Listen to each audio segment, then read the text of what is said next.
మరణాత. దేవుని నామమున మీకు శుభములు కలుగును గాక. ఆమేన్. సిలువలో ఉన్న ప్రభువును మనము ధ్యానించుటకు వచ్చి ఉన్నాము కనుక ఆ ధ్యానంలో మీకు మంచి మంచి తలంపులు కలిగి ప్రభువుతో సహవాసం చేసే భాగ్యము తండ్రి మీకు దయచేయునుగాక. ఆమేన్. వాక్యం చదువుకుందాం. యెషయా గ్రంథం 53వ అధ్యాయం 7-8 వచనాలు. అతడు దౌర్జన్యము నొందెను, బాధింపబడినను అతడు నోరు తెరవలేదు. వధకు తేబడు గొర్రెపిల్లయు బొచ్చు కత్తిరించు వాని ఎదుట గొర్రెయు మౌనముగా ఉండునట్లు అతడు నోరు తెరవలేదు. అన్యాయపు తీర్పు నొందిన వాడై అతడు కొనిపోబడెను. అతడు నా జనుల అతిక్రమమును బట్టి మొత్తబడెను గదా. సజీవుల భూమిలో నుండి అతడు కొట్టివేయబడెను. అయినను అతని తరము వారిలో ఈ సంగతి ఆలోచించిన వారెవరో? దేవుడు యెషయా గ్రంథంలో తండ్రి అయిన ప్రభువు, తండ్రి అయిన దేవుడు, సృష్టికర్త అయిన దేవుడు తన కుమారుడైన యేసుక్రీస్తు ప్రభువు యొక్క సిలువను గురించి వ్రాయించి ఇక్కడ పెట్టాడు. చూడండి, సిలువ వర్ణన ఇందులో ఉంది. ఎలాగూ సిలువను భరించాలి. సిలువ, శ్రమ, బాధ భరించడానికి కూడా ఒక పద్ధతి ఉంది. ఏ పద్ధతిలో ఆయన అనుభవిస్తే మనకు మరి ఆయన వలన రక్షణ కలుగుతుందో ఆ అనుభవం ప్రభువు చేయాలి. తండ్రి సెలవిచ్చాడు, తూకమేసి వదిలేశాడు. ఆ తూకం ఏంటంటే మనకు కష్టం కలగగానే అబ్బా అయ్యో అని అంటాం. అని చాలా బాధ వచ్చినప్పుడు, అనుభవించలేనంత శ్రమ మనకు కలిగినప్పుడు అప్పుడు అంటాం ఏమనంటే, నిజంగా నా ప్రాణం ఎంత వేదన పడుతుందో అది నువ్వు అనుభవిస్తావు. బిడ్డలైనా సరే తల్లిదండ్రులను బాధ పెడితే చివరికి ఉండి ఉండి ఉండి తల్లిదండ్రులు కూడా అంటారు, బా ఎంత శ్రమ, ఈ శ్రమ మేము అనుభవిస్తున్నాం, కానీ ఈ పిల్లలు వారి జీవితంలో ఎన్ని బాధలు పడతారో అని అంటాం. అలాగ అన్నప్పుడు అనుభవించడంలో తేడా కనిపిస్తుంది. శ్రమ అనుభవించాలి. ఆ అనుభవించిన శ్రమ మనకు ఉపకారం అవ్వాలి. ఆ ఉపకారం అవ్వాలంటే, రక్షణ రావాలంటే ప్రభువు ఎన్ని శ్రమలు పడినా ఈ పద్ధతిలోనే పడాలి. మరి దీన్ని ఎలాగ అర్థం చేసుకోవాలో కొంచెం ధ్యానిస్తేనే తప్ప మన జ్ఞానానికి అర్థం అవదు. చెప్పే మాట కొంచెం మీకు అర్థమైనా అర్థం కాకపోయినా ఆ మాట దగ్గర నిలబడండి. ఈ వాక్యం దగ్గర కాసేపు ఆగి ఆ వాక్యాన్ని చూడండి. అందులో ప్రభు అనుభవించవలసిన పద్ధతి ఉంది. మనం ములుగుచ్చుకుందంటే అరిసేస్తాం, ఏదన్నా తెగిందంటే బాధని వ్యక్తం చేస్తాం. కానీ ఇక్కడ ప్రభు అనుభవించవలసిన బాధ పద్ధతి మౌనముగా ఉండి అతడు నోరు తెరవలేదు. మాట్లాడితే మరి ఏమొస్తుందో తెలీదు. ఈ మీద పడిపోయిన శ్రమ చిన్నది కాదు, భయంకరమైన శ్రమ. దెబ్బలు, కొరడా దెబ్బలు కొట్టారు. కొట్టినప్పుడు మనకు తెలియకుండానే మన శరీరం వణికిపోతుంది. ఆ దెబ్బలు అలాంటివి. చీల్చబడిన గాయాల్లో నుండి రక్తం బయటకు వస్తుంటే, ఆ రక్తం కారుతుంటే ఆ వేదన ఎంత భయంకరంగా ఉంటుంది. మనిషి మత్తు మందు ఇవ్వకుండా మనం ఆపరేషన్ చేస్తే ఎంత నొప్పి తెలుస్తుంది? చేయించుకోగలమా? ఎంత బాధ ఉన్నప్పటికీ మత్తిచ్చే ఆపరేషన్ చేయాలి. మత్తు ఇవ్వకుండా ఆపరేషన్ చేస్తే కేకలేసేస్తాం, ఆ బాధ తట్టుకోలేకపోతాం. కదిలిపోతాం.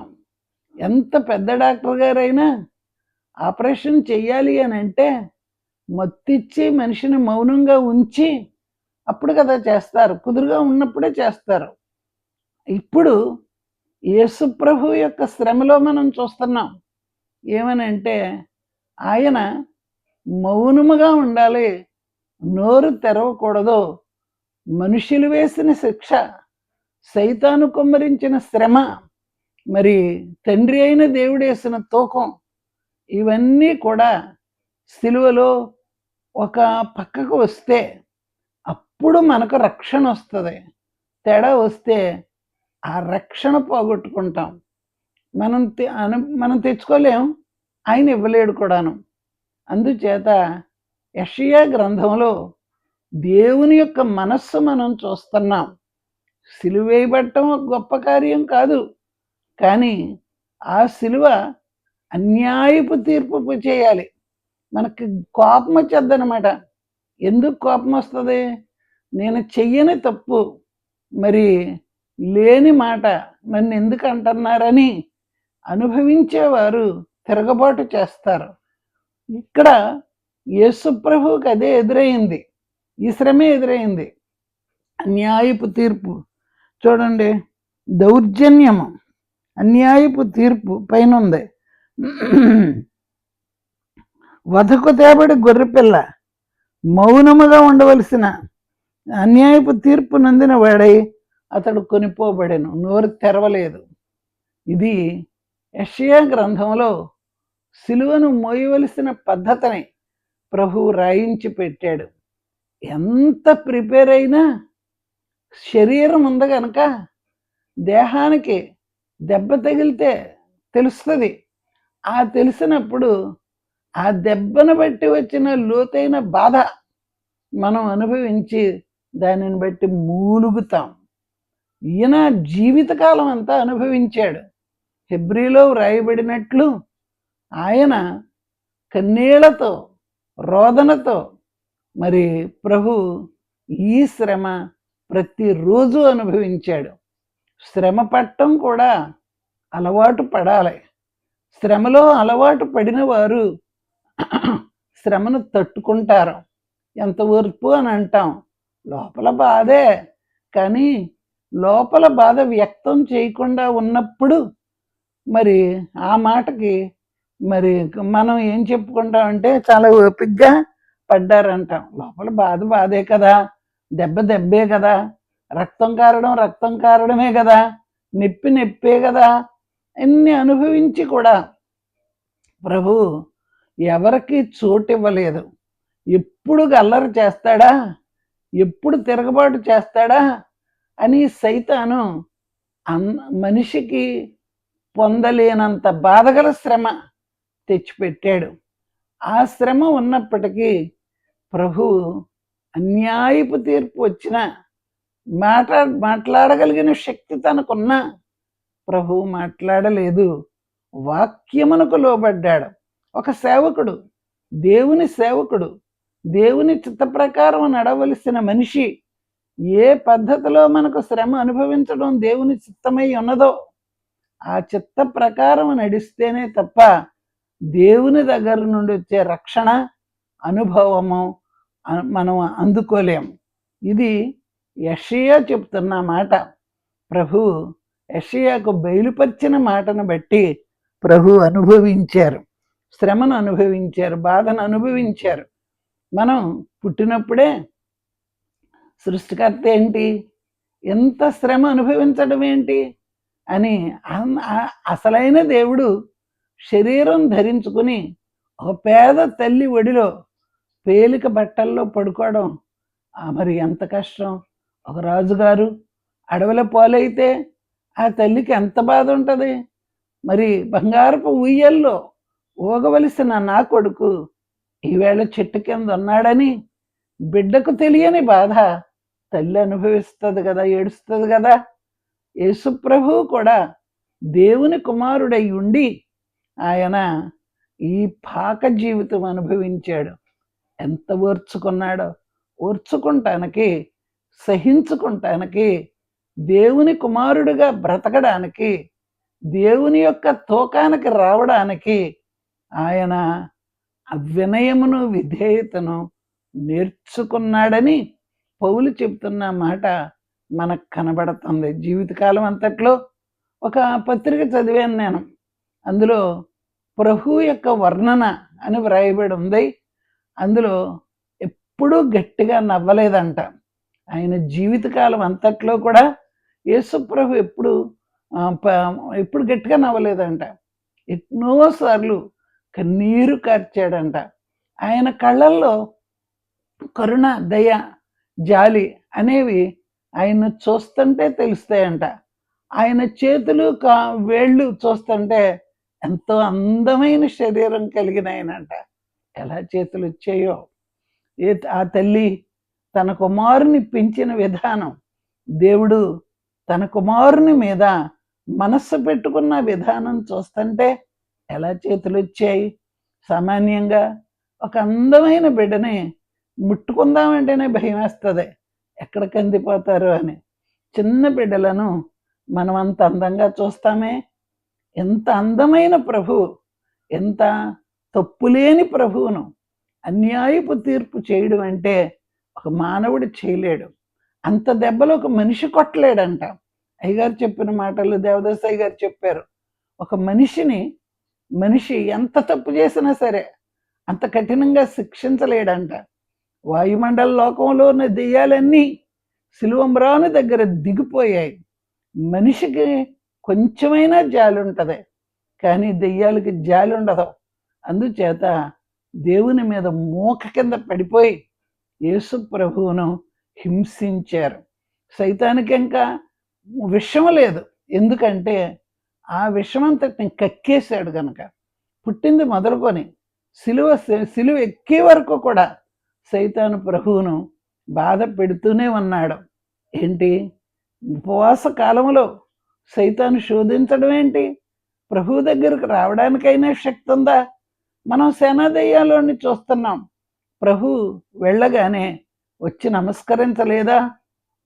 అంత అధికారం కలిగిన ప్రభువు దగ్గరికి వచ్చి శోధించడం, కొట్టడం, బాధ పెట్టడం. మరి శరీరం ఉంది కనుక ఆ శరీరమును బాధ పెడితే ప్రభు మరి చస్తే చచ్చాను కానీ తిరగబడే చస్తాను అనేలాగున్నాయి ఆ శ్రమలు. కానీ దేవుని చిత్తానికి మానవ రక్షణార్థము ఆయన అనుభవించిన శ్రమ ఇది ఇందులో కనబడుతుంది. దౌర్జన్యం చేయడం, నోరిప్పిన ఆయన తనకు తానే సపోర్ట్ చేసుకోలేని ఆయన్ని ఎంతమంది ఎన్నంటే ఏమి లాభం? ఏ పని మీద వచ్చాడో ఆ పని మీద దీక్ష కలిగిన ఆయన మనోదృష్టిలో ఆయన మరి పడిపోని ఆయన గనక ఆయన మరి రక్షణ కార్యక్రమం చేయగలిగాడు. ఇక్కడ ఒక పరీక్ష ఉంది. ఆ పరీక్ష ఏదంటే యేసు ప్రభువు గనక కొంచెం మనోనిదానం తప్పితే ఆయన జన్మం వలన ప్రయోజనం లేదు. ఆయన మనోనిదానం కలిగి ఉంటేనే, ఆయన శ్రమ అనుభవిస్తేనే, ఆ శ్రమ కూడా యెషయా గ్రంథంలో వ్రాయబడిన పద్ధతిలోనే అనుభవిస్తేనే రక్షణ. యేసు ప్రభువు గనక ఈ బాధ సహించలేక ఒక్క మాట అనుంటే ఆయన జన్మము లేదిక. ఎప్పుడైతే యేసు ప్రభువు లేడో అక్కడ తండ్రి కూడా లేడు. ఏ తండ్రి కుమారుడు లేకపోతే పరిశుద్ధాత్ముడు కూడా లేడు. ఇది ఘోర యుద్ధం, ఇది యజ్ఞం చేయబడిన యుద్ధం. అందులో ప్రభు జయిస్తేనే త్రిత్వం గనక అంత కష్టపడి ప్రభు రక్షణను తెచ్చి మనలను సంపాదించాడు. ఎంత చక్కని మనోనిదానం! ఈయన్ని చూస్తే మనకు ఒకటి అర్థమవుతుంది, మనిషి జీవిత కాలంలో శ్రమలు రాకపోవు, వస్తాయి. ఆ వచ్చిన శ్రమలలో మనం నిలబడటం నేర్చుకోవాలి. మన ఇష్ట ప్రకారం నిలబడటం కాదు.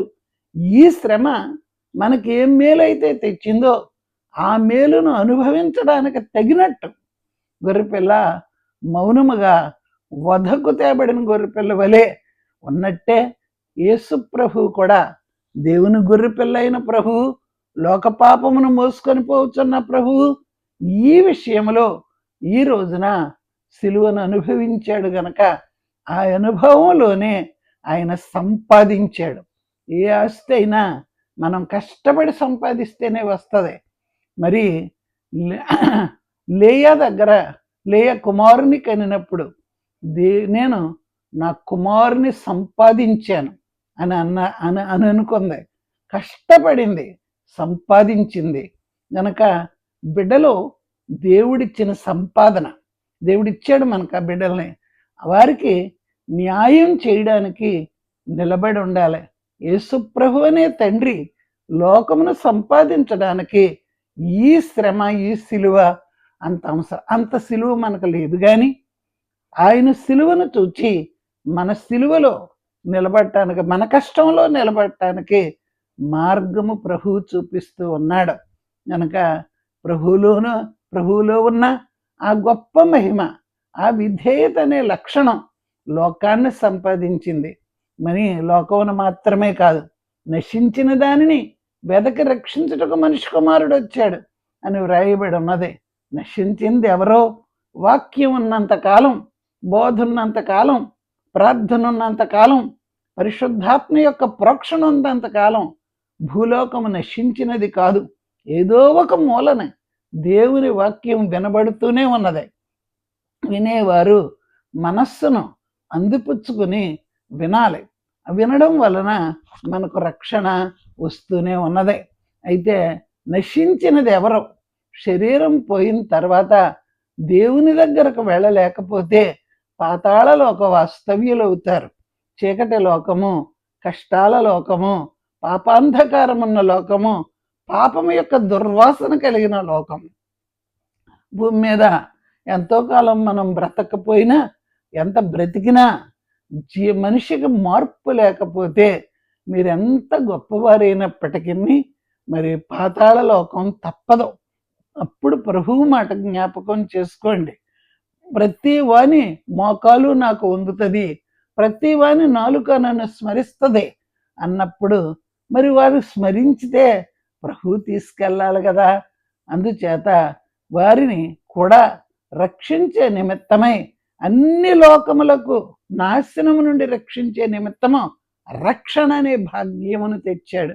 గనక యేసు ప్రభువును నిదానిస్తేనే తప్ప ఆయనలో ఉన్న సద్గుణములన్నిటినీ మనం అందుకోలేము. ఆయన సద్గుణములను అందుకునటం వలన మనము భాగ్యవంతులము కాగలము, ఆస్తిపరులము కాగలము.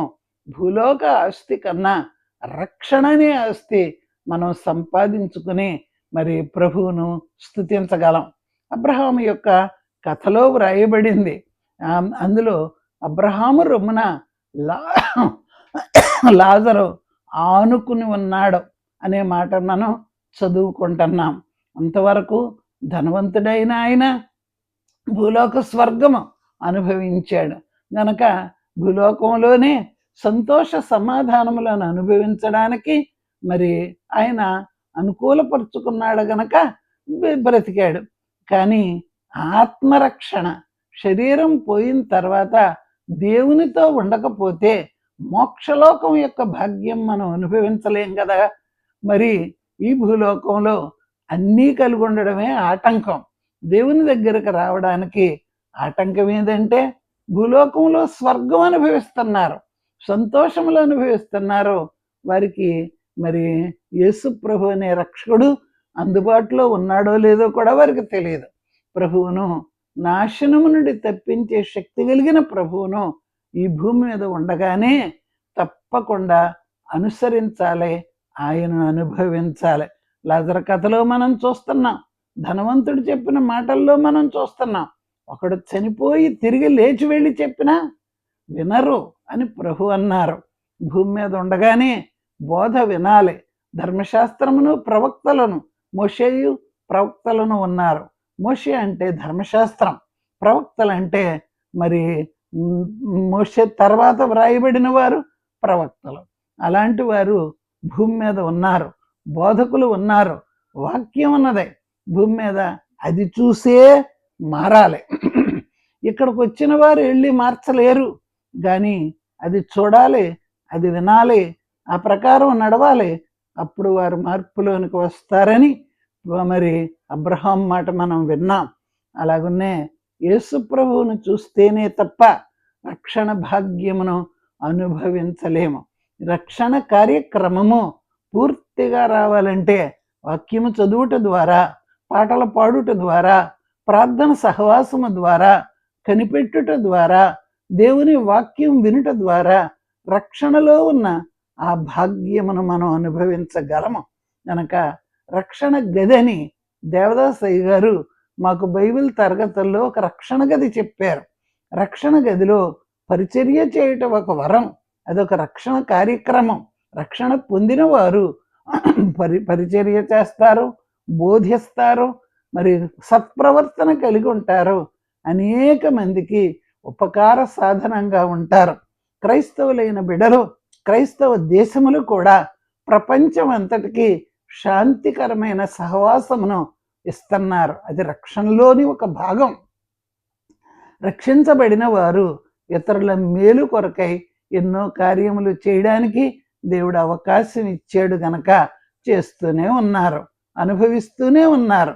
అయినప్పటికీ రక్షణ విలువను గ్రహించలేని వారు కూడా ఉన్నారు. దేవుడు వారి కొరకు కనిపెడుతూ ఉన్నాడు. రక్షణ భాగ్యమును అందుకున్న వారు అనేక మందికి ఆ రక్షణ ఫలములు చూపిస్తూ ఉన్నప్పుడు ఆ రక్షణ ఫలములలోని విలువను అనుభవించాలి. రక్షణ జ్ఞానము, రక్షణ ఫలము, రక్షణ శృంగము అనే మాటలో జన్మకాలములో ప్రభు దగ్గర వరాయబడి ఉన్నదే. గనక రక్షణ శృంగం అనగా ధ్వజమెత్తడం. అవును, ప్రభు యొక్క పనిలో చూపించాలి, మాటల్లో కాదు. మనం మాటలు ఎన్ని చెప్పినా అది అనుభవం కాదు. కష్టపడినప్పుడే మనం శ్రమానుభవం కలిగి ఉంటాం, రక్షణానుభవం కలిగి ఉంటాం, రక్షణ జ్ఞానం కలిగి ఉంటాం. అజ్ఞానంగా వెళ్ళిపోయి రక్షణను గురించి బోధిస్తే అది రక్షణ జ్ఞానం అవదు, అజ్ఞానం అవుతుంది. గనక బోధించే బోధకులైన బిడ్డలు కూడా రక్షణ జ్ఞానము కలిగి బోధించడానికే దేవుడు మనకు వాక్యమును అందించాడు. ఈ వాక్యం చదివినప్పుడు అర్థం కాకపోతే పరిశుద్ధాత్మ తండ్రిని అడగాలి. అడిగినప్పుడు ఆయన మనకు రక్షణ జ్ఞానమును దయచేస్తాడు, రక్షణ ఆనందమును దయచేస్తాడు. కనుక ఈ రక్షణ కార్యక్రమం చేయడానికి తండ్రి ఎంత కష్టపడ్డాడో, ఎంత దారిలో నడిచాడో, దేవుని చిత్తానికి ఎంత విధేయత చూపించాడో. చివరి మాటల్లో నీ చిత్తమే సిద్ధించునుగాక, నా ఆత్మని నీ చేతికి అప్పగిస్తున్నానన్న మాట దగ్గర ప్రభు ఎంత విధేయత చూపించాడో మనకు తెలుస్తుంది. ఆ విధేయత చిన్న పిల్లలు తల్లి చేతుల్లోనికి వెళ్ళినట్లు యేసు ప్రభువు తండ్రి యొక్క చేతుల్లోనికి వెళ్ళిపోయాడు. ఎంత భాగ్యము, ఎంత భాగ్యము. గనక దేవుని పిల్లలమైన మనం కూడా ఆ భాగ్యమును అనుసరించాలి అని అంటే రక్షణ అనుభవములోనికి తెచ్చుకోవాలి. తేలిక కాదు, రక్షణ అనుభవం అంత తేలిక కాదు, బోధించినంత తేలిక కాదు. కష్టం అనుభవించాలి. నిజమైన విశ్వాసికి నిజమైన శ్రమే ఉంటుంది. నిజమైన విశ్వాసికి ప్రభువును పోలి నడవాలి. పౌలు చెప్తున్నాడు, నేను ప్రభువుని పోలి నడుస్తున్నాను, మీరు కూడా నన్ను పోలి నడు. ఎంత చక్కని బోధకుడు. గనక బోధకుడైన యేసు ప్రభువు ఏ రక్షణ జ్ఞానము చేత మనకందరికీ రక్షణ తెచ్చాడో, నశించిన వారిని కూడా రక్షించడానికి చేతులు చాపాడో, ఆయన చేతులు మేకులు కొట్టబడిన అంతరంగ చేతులు ఆదాము మొదలుకొని ప్రకటన గ్రంథంలో ఉండే చివరి మనిషి వరకు కూడా ఆయన చేతులు కౌగలించుకుంటూ ఉన్నవే, ఆయన ప్రక్కలోనికి చేర్చుకుంటూ ఉన్నవే. రెండు చేతులతో భూజనాంగమును ఆయన కౌగలించుకొని ఆయన కడుపులో దాచుకుంటున్నారు. మానవుడు తక్కువ కాదు, దేవునికి ఎక్కువ. మనల్ని మనం తక్కువగా చేసుకుంటాం, కానీ మన దేవుడు మనల్ని ఎంతో ఎక్కువ ప్రేమించాడు. తన జీవము కంటే, తన ప్రాణం కంటే, తన బ్రతుకు కంటే, తన సుఖము కంటే ప్రభు మనిషిని ఎక్కువ ప్రేమిస్తున్నాడు. ఆ ప్రేమ యేసు ప్రభువులో ఉన్నదే. ఆ ప్రేమ సిలువలో బహిరంగముగా కనబరిచాడు. శత్రువుల మీద కూడా ఆయన ప్రేమ వెళ్ళిపోయింది. ఎంత సంతోషము! శత్రువైన సైతాను అందుకోలేదు కానీ ప్రభువు సైతాన్ని కూడా రక్షణ ఇవ్వగలడు. అంత రక్షణ కలిగిన ఆయన మానవులందరినీ క్షమించి రక్షించి తన కడుపులో చేర్చుకొని తన 2 చేతులతో హత్తుకొని ఆయన మనలను బాగు చేయగలిగిన రక్షణానందమును ప్రభువు మనకి సిలువలో అందించాడు. ఈ రక్షణానందమును అనుభవించే గొప్ప భాగ్యమును తండ్రి మనందరకును దయచేయునుగాక. ఆమేన్. చిన్న ప్రార్థన. ప్రభువా, రక్షణ శృంగమయ్యున్న ప్రభువ, రక్షణ ఆనందమయ్యున్న ప్రభువ, రక్షణ ఫలమయ్యున్న ప్రభువ, రక్షణయ్యున్న ప్రభువ, స్తోత్రములు. దీవించము. ఈ సిలువలో నువ్వేమి చూపించావో అవన్నీ మాలోనికి వచ్చేలాగున మేము కూడా అలాంటి ఫలములు ఫలించేలాగున దీవించము. స్తోత్రములు, వందనములు, నమస్కారములు ప్రభువ. దీవించి ఘనత మహిమ కీర్తి పొందుమని నిన్ను ప్రాధేయపడి అడుగుతున్నాం. పాదములు పట్టుకుని అడుగుతున్నాం ప్రభువ. మేమెంత చేసినా మరలా మానవత్వంలోనికి వచ్చేవారం ప్రభువ. మా మానవత్వంలో నుండి దైవత్వమును అందుకొనగలిగిన శక్తిని మాకు అనుగ్రహించమని నేను బతిమాలి వేడుకుంటున్నాను తండ్రి. స్తోత్రములు, వందనములు, నమస్కారములు. మరియు మీ నామ ఘనతార్థమైన మహిమ మాకును లోకమంతటికి నీ దయచేయము. ఇది రాకడ కాలంలో ఉన్నాం. సంఘాన్ని తీసుకుని వెళ్ళి ప్రభువ 7 ఏండ్ల విందులో కూర్చోబెట్టే పని మీద ఉన్నావు. పరిశుద్ధాత్మ తండ్రిని పంపిస్తున్నావు. అందరూ అందుకొని ఆ మహిమలోకమునకు ఆయత్తమయ్యే భాగ్యమును అనుగ్రహించము. మృతుల వరుసలోను సజీవుల వరుసలోను కూడా తీసుకెళ్తావు ప్రభువ. మృతులైన వారు ధన్యులు అని వ్రాయబడి ఉన్నది. ఆ వరుసలో వెళ్ళిన వారు రక్షణ విందులోను 7 ఏండ్ల విందులోను నిలబడే భాగ్యమును అనుగ్రహించే తండ్రివి గనక స్తోత్రములు. సజీవులైన వారిని సజీవంగానే తీసుకుని వెళ్ళనై ఉన్నావు గనుక స్తోత్రములు. ఏ వరుసలోని వారు ఆ వరుసలోనికి వచ్చే భాగ్యమును దయచేసి ఘనత పొందుమని నిన్ను బతిమాలి వేడుకుంటూ ఉన్నాము తండ్రి. స్తోత్రం తండ్రి, వందనాలు తండ్రి, నమస్కారములు. నీ మహా గొప్ప కృప లోకమంతటికీ దయచేసినావు. చీకటిలో ఉన్న వారికి వెలుగు ఉదయింపచేస్తూ ఉన్నావు కనుక వందనాలు ప్రభువా. దీవించి మహిమను అందుకొనుమని యేసునామములో వేడుకుంటూ ఉన్నాము తండ్రి. ఆమేన్.